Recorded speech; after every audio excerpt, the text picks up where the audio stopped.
আমার একটা স্বপ্ন পূরণ করো ও গো দয়াময়, তোমার পথে চলতে গিয়েই মরণ যেন হয় আমার।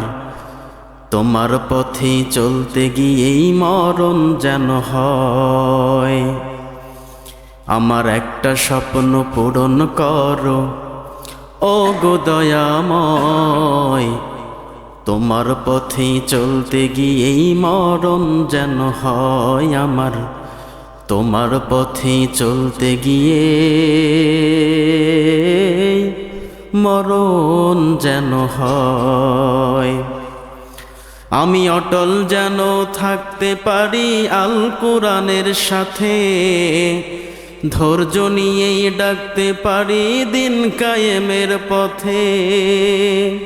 আমায় ধৈর্য দিও, সাহস দিও ও গো দয়াময়, তোমার কথা বলতে গিয়েই না পাই যেন ভয় আমি। তোমার পথে চলতে গিয়েই মরণ যেন হয়। জোরে বলেন আমিন। আল্লাহ পাকের কথা, আল্লাহ পাকের উপর ঈমান এনে অটল থাকতে গিয়ে আমাদের মরণ আমরা চাই কি চাই না? আলহামদুলিল্লাহ, আল্লাহ পাক আমাদের কবুল করুক, সকলে বলে আমিন।